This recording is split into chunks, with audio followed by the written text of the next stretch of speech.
We begin our look at urban geography with this photo of Baltimore's Inner Harbor. Baltimore is Towson University's local major city. At the bottom of the screen, you'll see a quote by Richard Florida. "Cities are our greatest invention."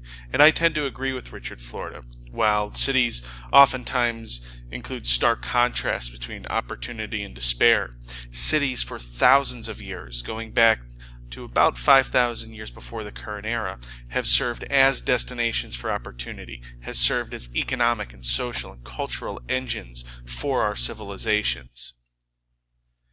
You may ask yourselves, why is it important that we study cities?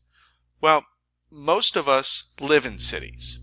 Today, 50% of the world's population lives in urban areas. And when we talk about cities, we're talking about metropolitan areas, so that the urban core and also the surrounding areas that are economically and socially connected with the city. In the United States, our urbanization is between 80 and 85%. So again, why we study cities, we should reflect on ourselves and say, well, more than likely I live in a metropolitan area, so this concerns me. When we talk about economic production, most of the Americans' economic output takes place in cities. And when we look around the world, we look to cities to find economic production, economic engines. In some of our poorest countries, cities are still the location for economic opportunity, economic production, and an economic future. And when we look at who we are, social lives, if over 50% of the world's population is living in cities, this is where our lives are playing out. By better understanding cities and life within cities, we could better understand ourselves. We could examine our cultures. We could see how we interact, how we shape the landscape around us, and how that landscape, how those cities also shape us. And by understanding the social meaning, social life, we understand that parts of cities have distinct uses and meanings. Think about the importance of an immigrant enclave that we looked at with immigration. Think about the importance of a port. Think about the importance in the 19th century of an industrial center. Today, a financial center. So different parts of cities have distinct uses and meanings. They tell us a lot about ourselves. When we look at urban growth around the world, we notice some trends. One, all of the regions of the world are urbanizing. They are becoming more urban than they were in the past. You'll notice places like North America in orange and Europe in purple have long been urbanized. A high percentage of those populations are urbanized. You'll also notice that Latin America and the Caribbean is catching up pretty quickly to North America. The countries that are found in Asia and in Africa, we often refer to them as emerging countries. Sometimes we call them less developed countries when we look at different economic and social indicators. But again, these emerging markets, these markets that are coming from relatively small urban populations that are urbanizing quickly, reflect the most dramatic growth in urbanization. And these are the parts of the world that we are paying close attention to today. While there are two waves, two revolutions that precede the third revolution, we're going to pick up here with the third revolution that began in the post-1970 world. And we pick up during this time with some consistent topics, some consistent themes in this course. Globalization began to take hold. And during this time of rapid globalization, the integration, the coming together, that increased reliance on different markets around the world, we saw economies begin to serve different roles. We saw industrialization leave places like North America, Western Europe, and arrive in places like South Asia, East Asia, Sub-Saharan Africa. Parts of the world that lacked urbanization, that lacked a modern, quote, modern economy in the past, we're now beginning to industrialize. We're beginning to reap the benefits of industrialization to contribute to a global economy. Now, it's not all benefit. Industrialization comes with a rocky road. While we see an increase in earnings, we also see a decrease in many places in quality of life related to workplace safety. We often see environmental degradation. So globalization contributes to industrialization in our emerging world, and that industrialization, while generally a net positive, is a bumpy road. And where this revolution is occurring, basically everywhere. So while North America and Western Europe remain heavily urbanized, they are continuing to grow their percentage of their urban population. And again, in places like Latin America and the Caribbean, Asia, Africa, we're seeing urbanization occur rapidly.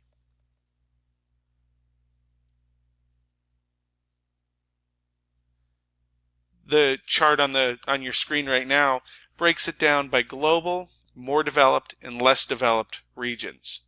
You'll notice the world's population, where we are today, is about 50 to 55%. That's a dramatic increase from 1950, when again, really Western Europe and North America were containing the two areas that were heavily urbanized. But by 2050, we're over 2/3 urbanized, and that's a relatively conservative estimate. Our more developed regions, as you can see, are going to be upwards of 85 to 90% urbanized by the middle of this century. In our less developed regions, going from 17.6% to an estimated 64% in only 100 years. That's almost a 400% increase in the urban population. You look at that growth relative to the world and more developed countries, and you can begin to understand how rapidly this is occurring. And when we talk about our emerging or developing countries, we also need to recognize that these are home to our largest populations. So to help us put a framework together around this third revolution, we're going to look at 5 different characteristics. The first one, as we mentioned, is rapid change. The pace of urbanization is unprecedented. We're looking at urbanization and industrialization, again tied to globalization, happening in areas where our populations are incredibly large to begin with. And like urbanization that occurred in North America and Western Europe centuries ago, what we're seeing are that urban opportunities are now greater than rural opportunities. Some of this comes from mechanization in farming. That means you need fewer farmers to work your land. The fewer farmers creates a labor surplus, where those individuals then will go to an urban area, will go to a city to find work. These larger populations are swelling our cities at an unprecedented rate. This economic integration, again, what's driving industrialization and urbanization isn't just a country like Bangladesh adopting industrialization. It's that integration into a global economy. It's that integration to meet the mass consumption demand coming from the United States, coming from the United Kingdom, coming from Germany. So we're seeing this integration is really creating an accelerator for this rapid industrialization and urbanization. And the graphic on your screen, you'll see the areas in red. And these are the areas that the growth rate is occurring the fastest. And you'll notice that red is primarily found in East Asia, Sub-Saharan Africa, and South Asia. There are some pockets in the United States, notably the Sun Belt, places like Nashville and Atlanta, that are experiencing rapid economic growth because of some different migratory and economic shifts that are occurring here in the United States. An international example of this rapid change is a place called Yiwu, China. Yiwu, as you can see on your screen, is a modern city. Yiwu, in 1982, was home to several thousand people. The government of China laid down some boards and put up some rudimentary stalls, about 700 of them, to welcome change, to start a very basic way of attracting foreign direct investment. Today, the Yiwu market is about 35 million square feet. To put that in perspective, it's about 35 Towson town centers.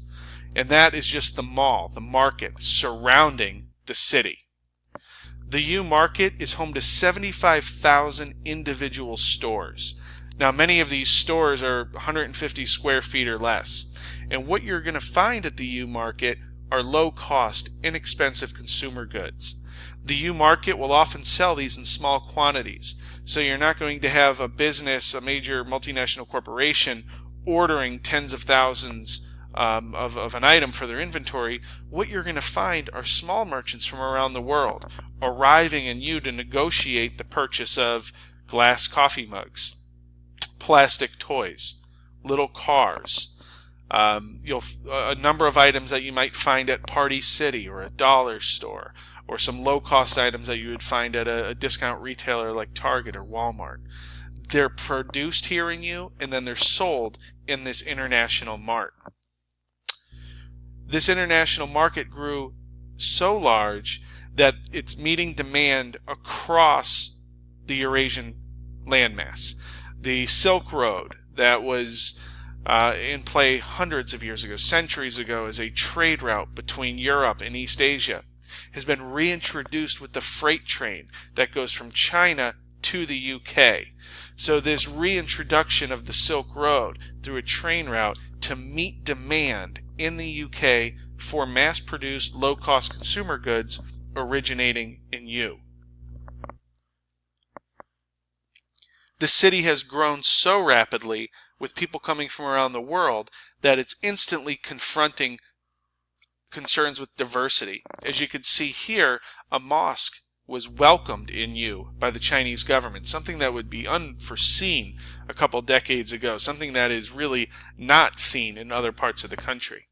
But as this place urbanized, as the population exploded from 22,000 to 1.5 million in 2015, China had to find a way to accommodate the people coming here, try to accommodate people coming from different parts of the world to help this economy thrive.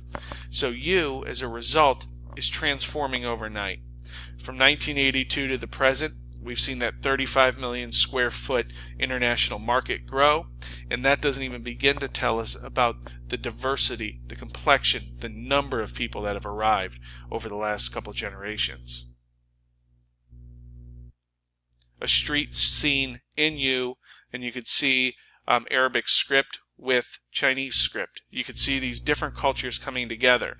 You could see cultural attributes, a way of life, sitting outside, a cafe, a street cafe lifestyle that would be found throughout the Middle East and North Africa, making its way into this city in eastern China. A couple maps show us this massive development of Yiwu, and the images here go from 1984 to 2016. You can see the lake in Yiwu in the top center of the screen on both images. On the left, you can see some minor development. Again, this has long been a place of trade. For hundreds of years, small merchants have traded here. And again, in the early 80s, the Chinese government was committed to making this a bigger trade center for international buyers and sellers. On the right, you can see really that unprecedented massive change that has transformed Yiwu from a backwater trade post on a small lake into a major international trading center.